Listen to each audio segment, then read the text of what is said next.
Уважаеми слушатели, ние сме отново събрани заедно около Божието Слово. Нашите богослужения са много семпли. Една хубава песен, предполагам, че на всички ви харесва. След това навлизаме в Божието Слово, имаме благодарствена молитва. В това семпло наше богослужение отдаваме първо място на Божието Слово, на Божествената истина, на силата, която Господ ни дава, за да ни преобрази. Ако направим кратък обзор на хилядолетната човешка история, можем да отбележим две най-основни особености и явления. Първата особеност, първото явление, което характеризира пътя на човешката история – големият умствен напредък. Човечеството от древността до днес е направило твърде големи открития и е достигнало големи върхове в своята умствена култура и развитие. Най-големият връх на умствената култура и развитие е 20 век. Изключителна научна и техническа цивилизация. Човечеството е пъплило по земята хилядолетия с коня и конската каруца и колесница, а в 20 век си създаде удобните и прави магистрали, където препускат съвременните модерни лимузини. В 20 век човекът се откъсна от земята и полетя във въздуха. Създаде мощни летателни апарати. Прелита океаните и достига от континент до континент за няколко часа. Човек се откъсна от земното притегляне и навлезе в извънземното пространство. Хайде да бъдем по-скромни, да не кажем навлезе в космоса. Въпреки че така се казва. Извънземното пространство е по-точното. Хиляди изкуствени спътници кръжат около Земята. Човекът направи епохална крачка и се разходи из Луната. Изпрати в дълбините на извънземното пространство, в открития космос, сонди и научни апарати, които да предават информация след десетилетия. Това е гигантският умствен напредък на човечеството. Човечеството направило гигантски напредък в областта на изкуството, в областта на художеството, на музиката. Какви гениални произведения, които удовлетворяват дълбоко естетическата потребност на човека. Това е първото явление. Гигантски напредък и развитие в умствената култура. Но второто явление, втората особеност, която характеризира пътя на човечеството, е нравственият упадък. Моралното падение. Жестокости и кръвопролития от най-дълбока древност до днес. Същият този човек, който гради и строи градовете си, големите палати, пирамидите на древността и съвременните небостъргачи, същият този човек с лека ръка и с жестокост руши и превръща в пепелища онова, което е съзиждал и градил.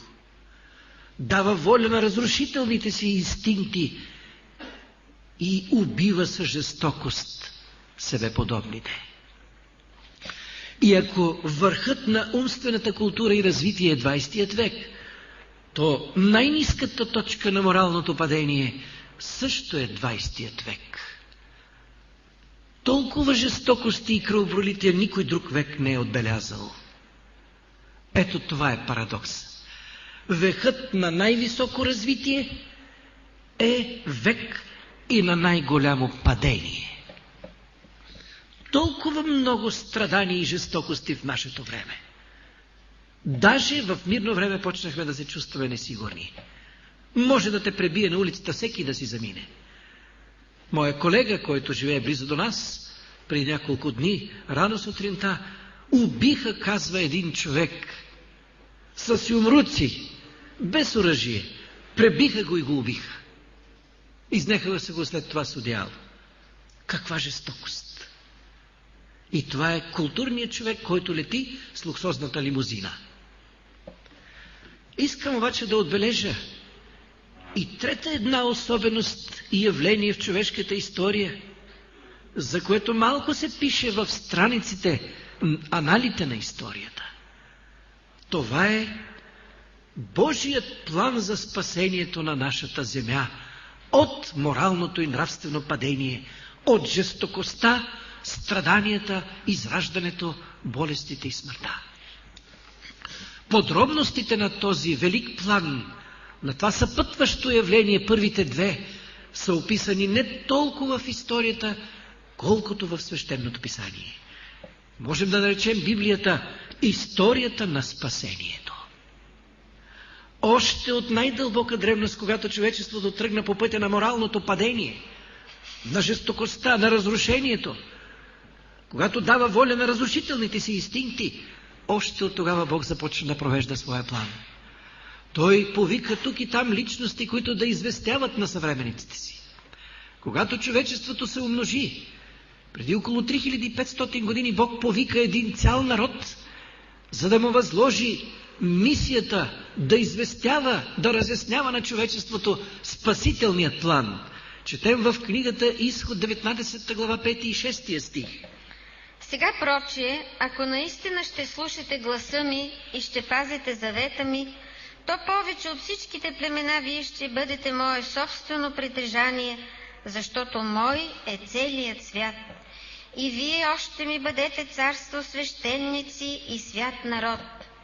Тия са думите, които трябва да кажеш на израиляните. Бог призова еврейският народ преди около 3500 години и го направи народ на свещеници. Натовари го със свещена длъжност този свят. Да известява неговата воля, неговата любов, неговата правда на човечеството. Кулминацията на този спасителен Божий план четем в посланието към Галатяните 4 глава 4 и 5 стих.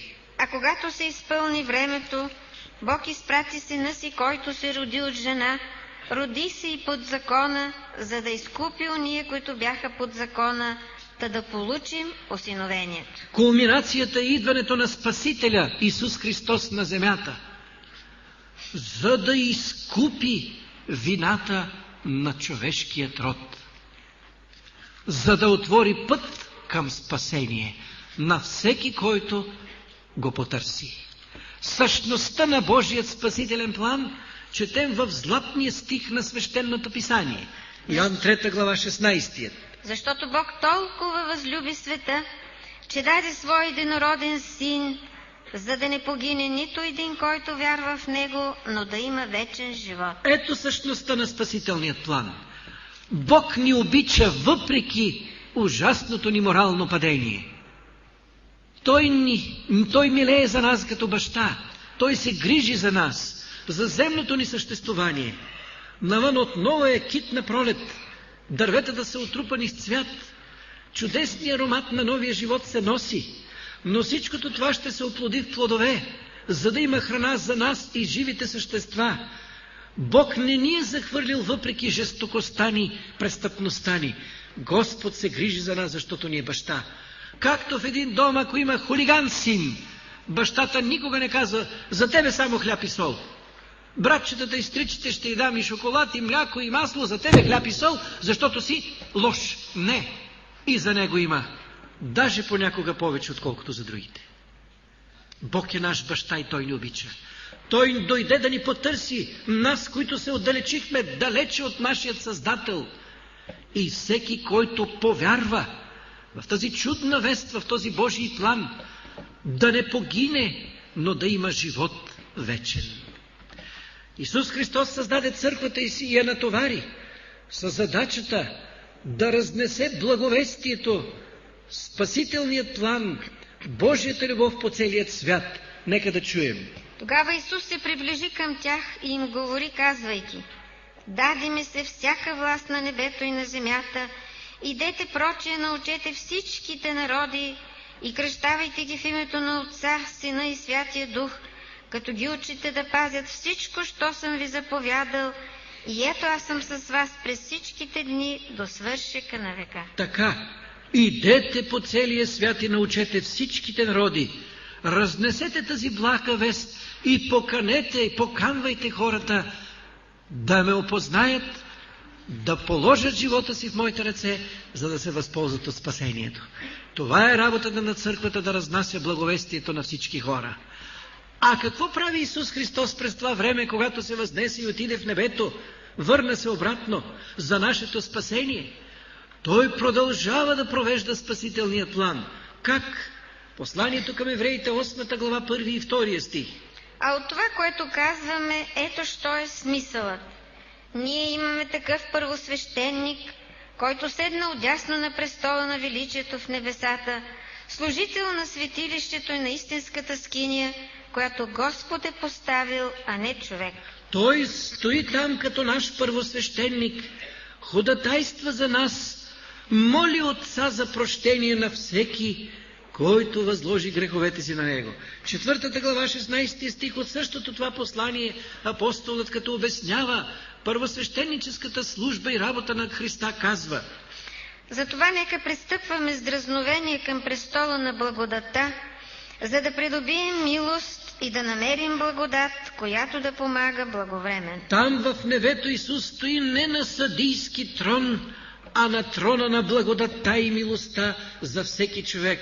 Спокойно може всеки да пристъпи при Него, да разкрие душата си, болката и мъката си, да възложи на Него всичко, което го тормози, за да получи прощение и мир. Особено Господ се е погрижил за последния човешки род, най-многобройния. Никога на земята не са живяли около 5 милиарда и 800 милиона души. За нас Господ изпраща последната се светска предупредителна вест. Ние разглеждахме няколко часа. Как се казваше тази вест, помните ли? Тройната ангелска вест. Откровение 14 глава, 6 и 7 стих. И видях друг ангел, че летеше посред небето, който имаше вечното благовестие, за да прогласява на обитаващите по земята и на всеки народ, племе, език и люде, и каза със силен глас: бойте се от Бога и въздайте Нему слава, защото настана часът, когато Той ще съди, и поклонете се на този, който е направил небето и земята, морето и водните извори. Една светска вест, един ангел, който лети посред небето, който има вечното Евангелие, вечната чудна Божия вест за милост и спасение към човечеството. Убойте се от Бога и Му въздайте слава. Да се поклоним на този, който е създал всичко, да скъсаме с лошите си пътища и да дойдем при Него. Вест до целия свят, вест на благодат, милост и спасение. Исус все още е на своя трон на благодатта и кани и моли да дойдем при Него за спасение, да се възползваме от спасителният план. Но, уважаеми слушатели, не всички ще приемат поканата да последват Спасителя и спасението, не всички ще тръгнат след Него. За съжаление. Евангелието на Йоан, 3 глава, 19 и 20 стих, Исус казва: и ето що е осъждението. Светлината дойде на света и човеците обикнаха тъмнината повече от светлината, защото делата им бяха зли. Понеже всеки, който върши зло, мрази светлината и не отива към светлината, да не би да се открият делата му. Истинската светлина за спасение и покана грее, осветлява прави и добрият път, как да се избъкнем от злото и да бъдем спасени. Но има хора, които ще намразят Евангелието, благата вест, ще го отхвърлят от живота си. Те обичат тъмнината повече от светлината, защото животът и делата им са зли. На тях им е по-приятно да живеят в злото, отколкото в доброто. По-приятно им е да крадат, да лъжат, да разбиват къщи, отколкото да живеят честно.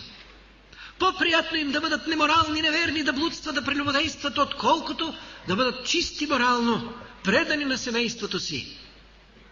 И това е тяхното осъждение. Книгата на пророк Йеремия, 6 глава, 16 и 17 стих. Така казва Господ: застанете на пътищата, вижте и попитайте за дребните пътеки, къде е добрият път, и ходете по него, и ще намерите покой за душите си. Но те рекоха: не щем да ходим в него. Не щем. Поставих и пазачи над вас, та казах: слушайте гласа на тръбата. Но те рекоха: не щем да слушам. Не щем да ходим, не ни интересува Евангелието и Христос и добрият път. Слушайте благата вест, не щем да слушаме. Имаме си работа. Има телевизия, има матч, има кино, има филм, имаме нива, имаме вила. Не щем, не ни интересува тези работи. Оставете ни на спокойствие. Добре. Уважаеми слушатели, сега да отидем в книгата Откровение, която разглеждахме. Миналия път моя колега е разгледал пред вас кратката 15 глава. Искам сега да се спра на 5 до 8 стих. Тази глава ни въвежда в една нова картина. Какво ще се случи след като приключи благодатното време за спасение? Да чуем. И след това видях, че на небето се отвори храма на скинията на свидетелството. И 7 ангела, които държаха 7 язви, излязаха от храма, облечени в чисти и светли ленени дрехи и препасани през гърдите с златни пояси. И едно от 4 живи същества даде на 7 ангела 7 златни чаши, пълни с гнева на Бога, който живее до вечни векове. И храмът се изпълни от дим от славата на Бога и от Неговата сила, и никой не можеше да влезе в храма, преди да се свършат 7 язви на 7 ангела. Храмът Божий в небето, ние сме говорили за него. Спомнете си 4 глава от Откровение, спомнете си 5 глава от Откровение, там където е центъра на универса. Сега Йоан отново има видение за Божият храм. Ние четохме преди малко, че Исус Христос стои там отдясно на Отца, служител на небесният храм, на истинското светилище. Там ходатайства за нас, приема всяка молитва и прощава всеки, който искрено и сърдечно открие греховете си и моли за прошка и милости, за сила за нов живот. Но идва момент, когато тази ходатайствена служба ще се прекрати. Откровение 8 глава 3 стих също ни представя картината на ходатайствената служба на Исуса. И друг ангел дойде да застана пред олтара, държейки златна кадилница, и нему се даде много тамян, за да го прибави при молитвите на всичките светии над златният олтар, който бе пред престола. И кадилният дим се издигна пред Бога от ръката на ангела, заедно с молитвите на светиите. Този вестител е сам Исус Христос. Той прибавя към молитвите на хората от земята, които го търсят, своята благодат, своята любов, своята правда. Аз нямам моя правда, нито вие имате правда. Както разбойника на кръста, освен грешки и грехове, нямаме друго. Но Той умря за нас на кръста. И Неговата правда може да стане моя, да ме облече с Неговата правда, ако го потърся в молитва. И ето Той приема молитвите от земята и към тях прибавя богатството на своята благодат, представена символично със старозаветния тамян. Но, уважаеми слушатели, ще настъпи един момент на прекратяване ходатайствената служба на Исуса в храма. Йоан вижда една димна завеса, която изпълва целият храм. Тя се спуска, за да отбележи края на благодатното време. В 8 глава, дето четохме 3 и 4 стих, и там е представена тази промяна, края на благодатното време, с друга картина. Чети. И ангелът взе кадилницата, напълни с огън от олтаря и хвърли огъня на земята. И настанаха гръмове и гласове, светкавици и трус. Така, идва момент, когато този наш ходатай в небето, който прибавя тамяна на своята благодат към нашите молитви, ще захвърли кадилницата си, ще захвърли ходатайствената служба. Тогава димната завеса ще отбележи, че в храма Божий вече няма благодатно време, няма трон на благодата, няма кой да ходатайства за хората. Това е съдбовен момент, края на спасителният план, края на благодатта. Откровение 22 глава 11 стих казва Божието заявление, когато приключи това благодатно време, когато Исус захвърля ходатайствената си служба. Който върши неправда, нека върши и занапред неправда, и който е нечист, нека бъде и занапред нечист, и праведният нека върши и занапред правда, и светият нека бъде и занапред свят. И 12 стих. Ето и да скоро, и у мен е наградата, която давам, да отплатя на всеки го според каквито са делата му. Идва момент, когато Исус ще прекрати своето ходатайство в небето. Тогава, който се е възползвал от благодатното време и е подарил живота си в неговите ръце, занапред ще бъде свят и чист. А който си е нечист, ще си остане вече такъв. Няма начин на промяна. Съдбоносен миг. Край на благодатта. Края на милостта. И тогава иде ред на Божията справедливост и Божието негодование. Книгата на пророк Осия, 4 глава, четем 1 и 2 стих.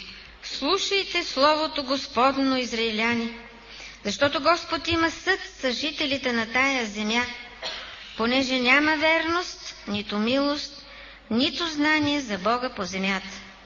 Друго няма, освен клетва, лъжа и убийство, кражба и прелюбодейство преляха, разбиват къщи и кръв допира до кръв. Господ има съд и справедливост с жителите на нашата земя. Забелязахте ли, тук няма друго, освен лъжа, кражба, убийство, прелюбодейство и една дума много важна – преляха. Преляха ли вече? Дотегнали ви вече от престъпление? Да, на всички ни. Много ни натежаха. Преляха. Когато нашият свят прелее чашата на престъпленията си, препълни мярката, тогава в небето ще се изрекат думите «свърши се». Ангелът ще захвърли ходатайствената си служба. Храмът Божий ще се изпълни, ще падне димната завеса и ще тури край на човешката драма и на спасителният план. Тогава ще заговори Божието негодование и Божията справедливост. И в следващата 16 глава ни е разкрито изявата на Божията справедливост и негодование. Ние четохме, че 7 ангели излезли от храма Божий и едно от живите същества около Божият храм дало на всеки ангел по една чаша, пълна с Божият гняв. 16 глава, 1 стих. И чух из храма силен глас, който казваше на 7-те ангела: идете та излейте на земята 7-те чаша на Божия гняв. И първият отиде та изля... До тук. Идете сега вече да излейте чашите на Божият гняв. Уважаеми слушатели, сега сме във времето на благодата и спасението. Но иде час и момент, когато ще се свърши. Последната проповед ще се произнесе. Последният апел и тук от тази катедра ще се отправи.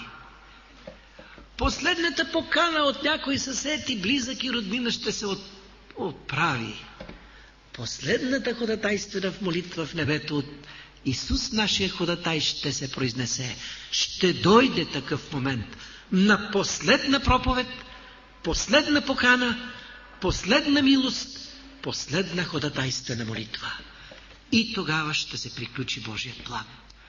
Тогава на земята ще се излее Божият гняв, символично представен в цялата 16 глава с изливането на 7 чаши от 7 ангели с последните Божии язви и наказания. Картината е символична, познат ни е символичният език. Чашата тук И изливането, да не помисли някой, че Господ ще излива на земята някакви химикали, тъй като попаднат по нас да си вършат работата и някой, ако изкопае дълбоко под земя, ще може да се скрие. Не!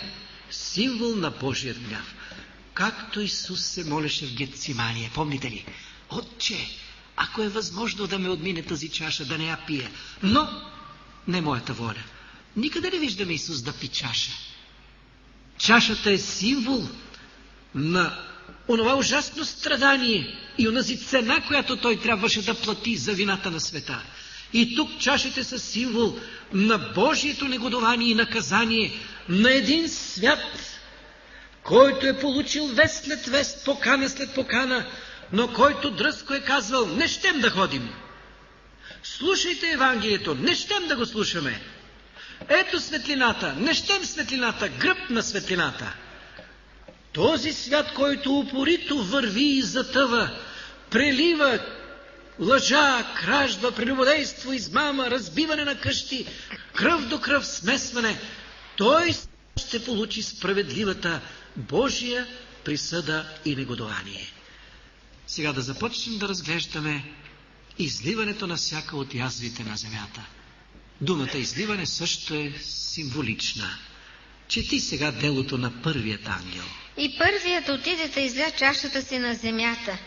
И появи се лоша и люта рана на ония човеци, които носиха белега на звяра и които се покланяха на неговият образ.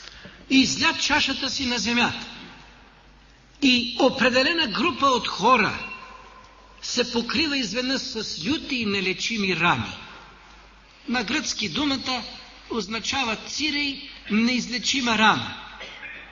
Нашият народ нарича такава рана живеница. Мажеш с мехлеми и с билки и превръзваш, тя си стои, расте, тече, боли и така нататък. В 20 век ние разбрахме какво значи неизлечима рана. След атомните бомби в Хирошима и Нагасаки, след радиоактивните облъчвания. Рани, които не заздравяват. Имахме една наша сестра в Кюстендил, която беше облъчвана срещу рак. Рака беше прекратен, излекуван, но цели 18 години облъченото място беше жива рана, която не заздравяваше. Колко мехлеми, флуцинари и какви ли не вносни мехлеми мажеше жената и раната си кървеше и болеше цели 18 години. Не умря от рак, но умря от тази живеница, жива рана, която ден и нощ мъчеше 18 години. И тя често казваше: по-добре да бях си умряла от рака, отколкото да се мъча 18 години. Язвите няма да бъдат повсеместни. Няма изведнъж всички хора по целия свят да бъдат обхванати от всичките язви. Ако е така, светът ще изчезне за няколко дни. Но групи хора засягат отделните язви. И тук специално онази група от хора на земята, които въпреки предупреждението на третата ангелска вест, ще я прочетеш ли? Откровение 14 глава 9 и 10 стих. И друг трети ангел вървеше подир тях и казваше със силен глас: ако някой се поклони на звяра и на неговият образ и приеме белег на челото си или на ръката си, той ще и да пие от виното на Божия гняв, което е приготвено чисто в чашата на гнева му. До тук.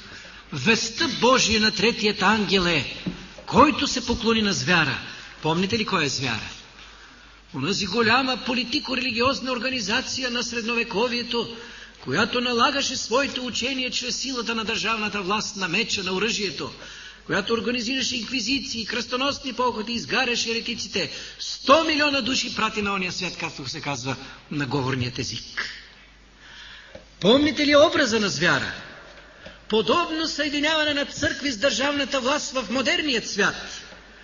А големите християнски църкви все повече флиртуват с държавните власти. На изток и на запад. Тогава ще се създаде образа на звяра и той ще проговори. Това съм обяснявал подробно в много проповеди. Онези, които не обърнаха внимание на Божието предупреждение, които се обояха и се поклониха на звяра, на неговият образ и приеха белег на челото си, на дясната си ръка, те ще се покрият с тази неизлечима рана. Искам да кажа няколко думи за този белег. Той ще е разделната точка на човечеството в последните дни. Помните, че съм обяснявал, че малко преди Исус да дойде, Той ще постави своят белег, своят печат върху онези, които са го последвали и ще бъдат с него през вечността. Кой беше Божият печат? Книгата на пророк Езекил, 20 глава, 11 и 12 и след това 19 и 20 стих. И дадах им повеленията си и запознах ги със съдбите си, които като извършва човек ще живее чрез тях. Дадах им и съботите си да бъдат знак между мене и тях, за да познаят, че аз Господ ги освещавам. Така, основният закон, основните норми на нашите отношения с Бога и в поведението ни с хората са великите 10 заповеди. Божият вечен морален закон. Той ни открива, що е добро, що е зло.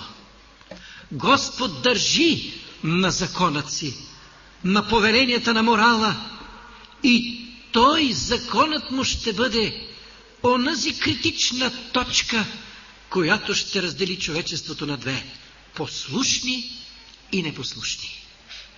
19 и 20 стих. Аз съм Господ, вашия Бог. В моите повеления ходете и моите съдби пазете и извършвайте ги. Освещавайте още и съботите ми и нека бъдат знак между мене и вас, за да познаете, че аз Господ съм ваш Бог. Съботата, част от Божия закон, е потъпкана и пренебрегната от човечеството и почти целия християнски свят. 4 и 5 век, това съм обяснявал много подробно. Християнството зачеркна една заповед от 10 четвъртата и постанови един езически празник неделята в чест на поклонение на Бога Слънце. Езичниците още от времето на древния Вавилон са празнували неделния ден, първия ден на седмицата в чест на Бога Слънце. Този празник езически влезе в християнството и измести съботния ден. А Господ претендира: помни съботния ден да го осветиш. 6 дни ще работиш, ти ще вършиш всичките си дела.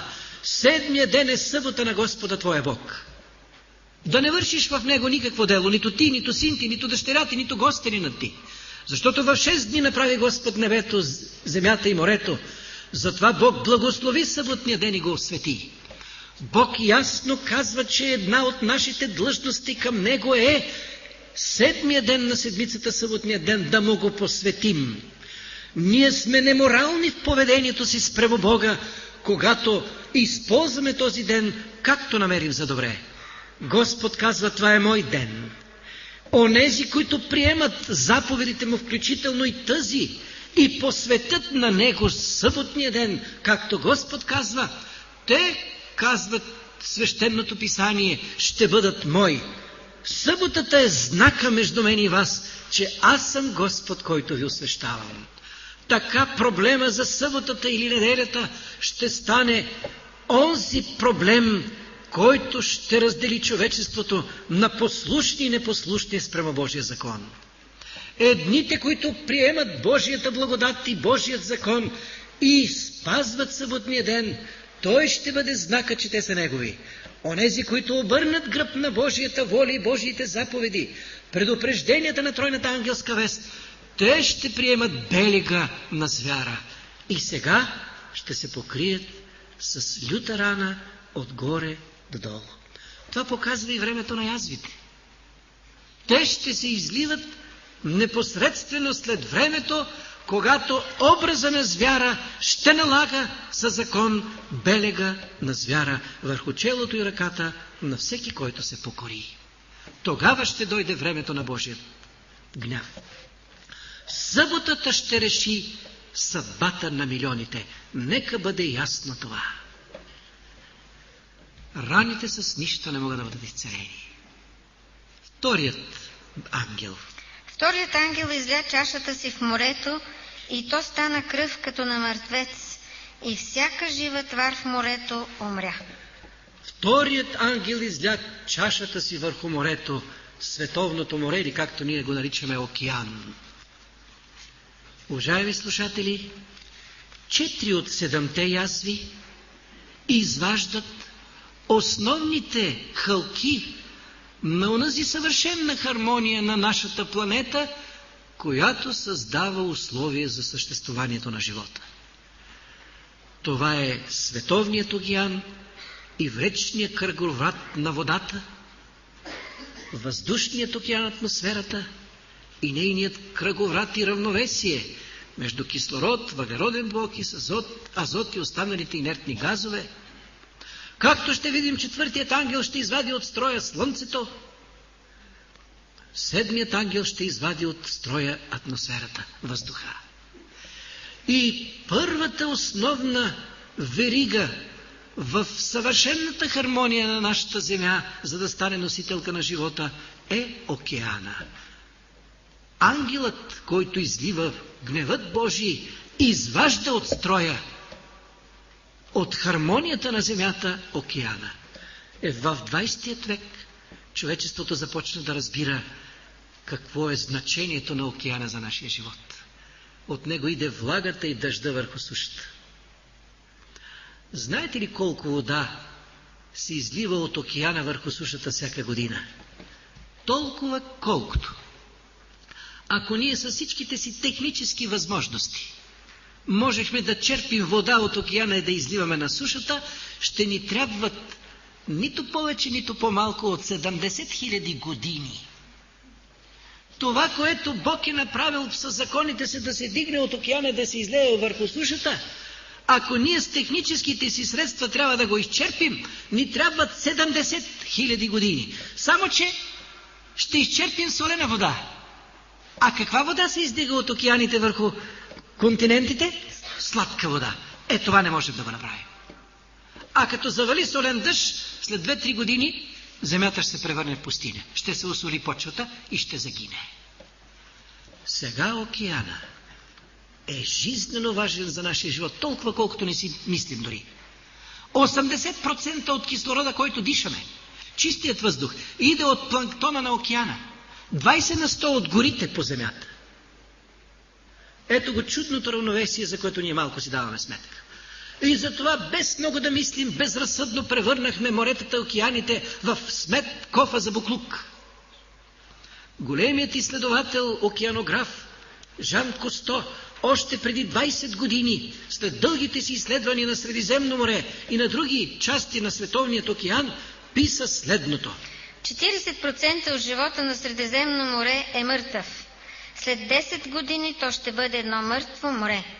Ако ние не направим нищо, за да спрем замърсяването на океаните, след 50 години живота на космическият кораб Земя, чието космонавти сме ние, ще угасне напълно. Ако Господ не предвари да дойде с пришествието си, след 50 години, каза Кусто, ние ще унищожим живота на земята, ако не направим нещо. От тези негови пророчески думи са минали вече 20 години. Колко остават? Още 30. Действително, всички нечистоти се хвърлят в океаните. Там се изхвърлят отпадъците на химическата индустрия. Там с кораби държави тайно, без никой да знае, наскрито, изхвърлят от корабите контейнери с отпадъците, радиоактивните отпадъци от централите и мястото, където се произвеждат водородните и атомните бомби. Ето това е Световният океан. Всички реки с мърсотиите се влизат в Световният океан. И ние ще си унищожим основната брънка във веригата на хармонията, ако Господ не дойде. Но сега Бог ще предвари това. Той ще извади от строя океана. Водата на моретата се превръща, казва тук Библията, така вижда пророка, в гъста, воняща, отвратителна течност, като кръв на мъртвец. Корабите ще спрат. Пренасените на стоки ще спрат. Гигантските морски животни, китове и кашалоти, до микроскопичния планктон ще се унищожи. Няма вече производство на кислород. Няма вече живителна влага да пада върху земята. От строя е излязла основна брънка от хармонията на земята.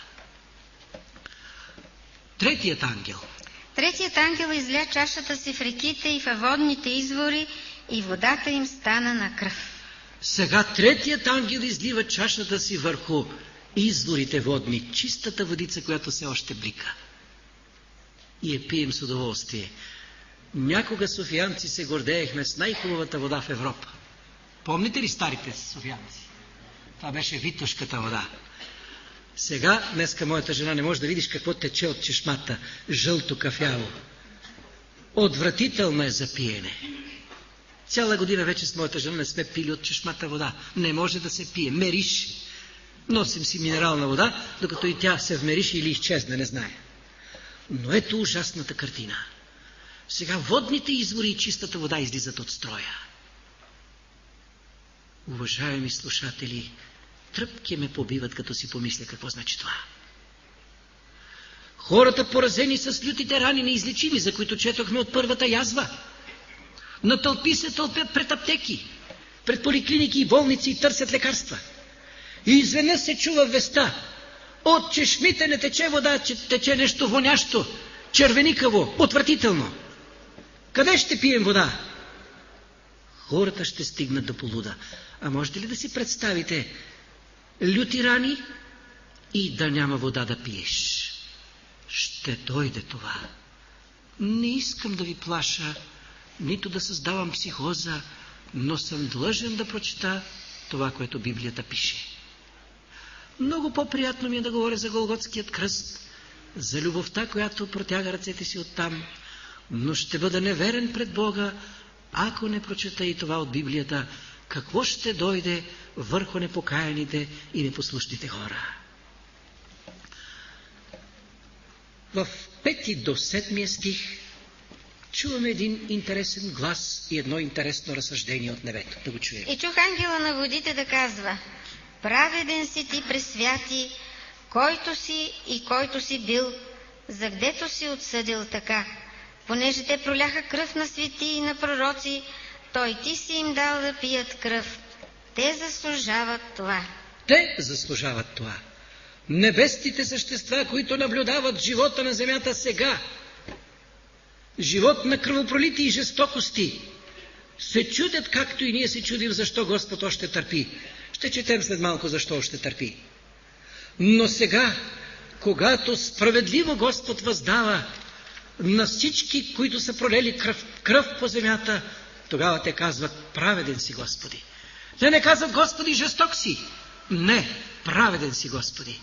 Кръв проливаха. През всичките хилядолетия на нашата история се е проливала кръв. От 3500 години писана история са се водили около 14 500 войни. Но, уважаеми слушатели, най-кръвожадното поколение, нашето поколение в 20 век.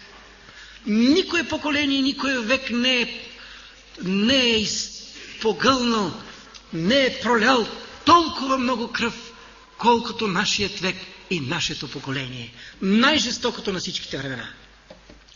От тези 14 500 войни се е проляла по-малко кръв, отколкото във времето на Втората световна война. Жертвите на Втората световна война са повече от жертвите на всички войни взети заедно. Кръвожадно поколение.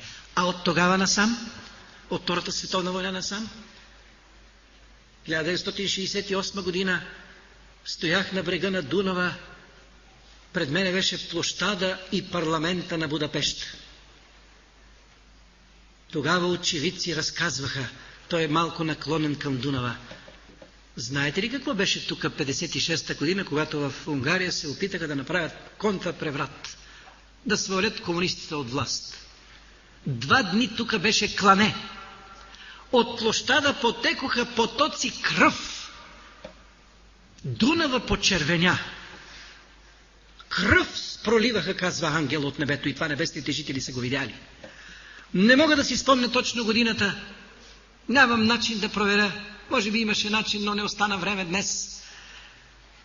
Революцията, контрреволюцията в Индонезия, преди около 20 на години. Ако някой си спомня, да каже точно. Вестниците тогава писаха, че 1 милион души са били изклани и хвърлени в океана. Кръв проливаха. А преди около 2 години, помните ли какво стана в Централна Африка? Между двете племена. Над 1 милион и 200 хиляди души бяха избити, изклани и хвърлени в езерата и реките на Централна Африка. И то защо? Защото едните са от едно племе, другите от друго. А кръвопролитията и жестокостите в Босна, в Сомалия, Етиопия, Афганистан, Чечня и навсякъде по земята. Толкова жестоко и кръвожадно поколение никога не е имало. Проливането на кръв стана нещо обикновено, като да си купиш пакетче солет или нещо друго. А колко кръв се пролива сега по улиците, като се стреля непрекъснато. Не знаеш откъде ще те гръмне и ще падне. И кръвта ти ще изтече. Най-кръвожадното поколение, нашето поколение. Кръв проливаха. Един човекоядец запитал един европеец след Втората световна война. Чудя ви се аз на вас, европейците. Ние като хванем един човек, убиваме го и го изяждаме. А вие ги избивате с хиляди и хиляди и не ги ядете. Оставате ги по полетата. Що ги убивате, бе? Не мога да ви разбера. Ми изяжте ги поне. Човекоядеца изглежда стои по-горе от нас, културните жители на 20 век, които монтираха на балистичните ракети атомни заряди, касетъчни заряди и какви ли още не. Не знае кой стои по-долу. Човекоядецът, който убива един човек и го изяждат, или европееца и американица, които избиха над 20 милиона във Втората световна война. Не, извинете, над 50 милиона жертви. Кой стои по-горе? Изглежда човекоядеца. А ние настръхваме от ужас, ако ни срещне човекоядец. Те ни се чудят на нас. Кръв проливаха, кръв си им дал да пият. Иде ден на Божия справедливост на всички, които обръщат гръб на Евангелието и са кръвожадни в своето поведение. Да спрем до тук. Следващите язви ще разглеждаме по-нататък. Но, уважаеми слушатели, в това жестоко време на Божият гняв, което ще трае много кратко време, но ще бъде скръб, каквато не е била, каза пророк Данаил. Да прочетем ли този стих? 12 глава, 1 стих над пророк Данаил. Нека да чуем. Пророците от древността пророкуваха този ден на гняв Божий и на скръб по земята. И в онова време великият княз Михаил, който се застъпва за твоите люди, ще се повдигне... Момент. Великият Михаил, кой е той? Господ Исус Христос, който се застъпва за своите люди. Той ще се подигне. Той досега е бил ходатай, както говорихме. Но идва момент, когато ще се прекрати неговата ходатайствена служба. Той ще захвърли ходатайствената си кадилница. Ще излезе от Божият храм, да се приготви, за да дойде на земята. Ще се подигне. И ще настане време на страдание, каквото никога не е бивало, откак народ съществува до онова време. Така, когато той приключи ходатайствената си служба, когато храмът Божий ще се изпълни с завеса като от дим, тогава на земята ще дойде скръб, каквато не е била. Това е времето на скръбта, времето на изливането на 7-те ядри на Божият гняв. Какво ще правим в това време? И в онова време ще се... Да, до тук. Какво ще стане в онова време? Не дай затваря Данаил още. Какво ще стане с онези, които са приели Божията покана? Възползвали са се от ходатайствената служба на Господа Христа. Следващия стих казва: И в онова време твоите люди ще се отърват, всеки, който се намери записан в книгата. Който се намери записан в книгата, ще се отърват. Ще закрие ли Господ онези, които са приели поканата, светлината на Евангелието, намерили са добрия път и са ходили по него, приели са законът в сърцето си и са осветили съботния ден, не са пренебрегвали както целият свят? Какво ще стане с тях? Откровение 3 глава 10 стих. Понеже си опазил моята заповед да търпиш, то аз ще те опазя от времето на изпитанието, което ще дойде върху цялата вселена, да изпита уния, които живеят по земята. понеже ти си опазил моето слово и моите заповеди, аз сега във времето на скръбта ще те опазя. Как? Как когато водата ще се превърне на кръв? Когато изведнъж всичко ще се свърши. Как? Книгата на пророк Исаия, 33 глава, 14 до 16 стих. Грешници в Сион се боят. Трепето взема безбожните и казват: кой от нас ще обитава при поглъщащ огън? Кой от нас ще обитава при вечни пламъци? Който ходи праведно и говори справедливо, който презира печалбата от насилствата, който оттърсва ръцете си от дароприемство, който запушва ушите си, за да не чуе за кръвопролитие, и който затули очите си, за да не види злото. Той ще обитава нависоко, крепостите на канарите ще бъдат мястото на защитата му, хлябът му ще се даде, водата му няма да липсва. Господ ясно обещава тук хлебец и водица. Кой ще ни ги даде?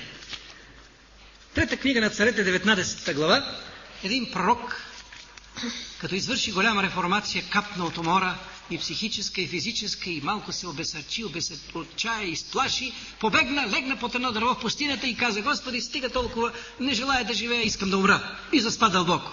Я чуйте какво се случи. И ето ангел се допря до него и му рече: стани, яш.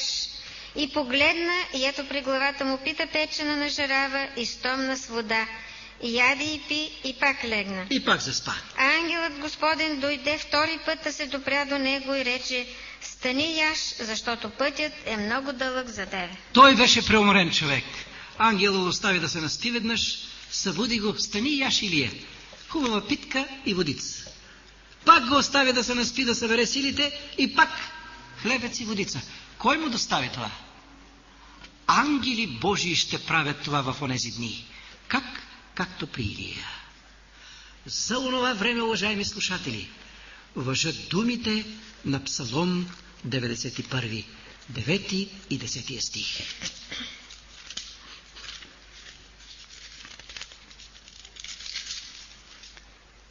Понеже ти си казал: Господ е прибежище мое, и си направил Всевишни обиталището си, затова няма да те сполети никакво зло, нито ще се приближи язва до шатъра ти. Няма да се приближи язва до шатъра ти. По-нагоре в 5 стих се казва: хиляди ще падат от едната ти страна. Седмия чети. 1000 души ще падат от страната ти и 10 000 до десницата ти, но до тебе няма да се приближи. Само с очите си ще гледаш и ще видиш възмездието на нечестивите. До тебе язва няма да се доближи. Специалната Божия закрила на онези, които края на ходатайствената служба на Исуса ги е намерила. Който си е праведен, да си остане и занапред праведен. Уважаеми слушатели, вратата на благодата все още е отворена. Исус все още е на своя трон на благодат в небето. Исус все още кани. Все още се проповядва и разнася благата вест. Господ все още търпи нарасталото и прелялото вече нечестие и зло на земята. Защо ли? Защо Господ още търпи толкова много злини и нечестие в този свят? Второто Петрово послание, 3 глава, 9 стих. Господ не забавя това, което е обещал, според както някои смятат бавенето, но заради вас търпи за дълго време, понеже не иска да погинат някой, но всички да дойдат на покаяние. Господ не иска да ни наказва. И затова чака и търпи, умолява. И тази вечер Господ кани и умолява. Може за някогото това да е първата покана, а за някой може да е последната покана. И днеска любовта Божия е на наше разположение. И днеска Господ казва: ела, ела при мене, дай живота си в моите ръце. Аз ще те помилвам, аз ще те приготвя за вечността. Но и днес има хора, които отхвърлят тази покана и я тъпчат. Преди 2000 години, когато Исус влезе в Иерусалим, четем Евангелието на Лука, 19 глава, 41 стих. И като се приближи и видя града, плака за него и каза: да беше знаел ти, да ти поне в този твой ден това, което служи за мира ти, но сега е скрито от очите ти. Исус плака за този бляскав град с дворците му, с великолепният храм, но с ужасните му престъпления. Ерусалиме, Ерусалиме, казва той, колко пъти исках да прибера твоите деца под крилата си, както квачка прибира пиленцата си, но не искахте. Исус плаче за този град, който упорито отхвърля Божията милост и Божията благодат. Но, уважаеми слушатели, Господ Исус сигурно скърби за хилядите и милиони хора, които днес отхвърлят все още Неговата благодат. Те не знаят поне в този ден, че това, което служи за мирът им, е да се приближат при Господа. За Ерусалим това беше последният благодатен ден. Слънцето щеше да залезе и щеше да отбележи края на благодатното време за този град. Божията покана и до днес. Дали някой от нас ще продължава упорито и гордо да отхвърля Божията покана? Последните стихове, с които искам да завърша книгата на пророк Исаия, 2 глава, 11 стих надолу.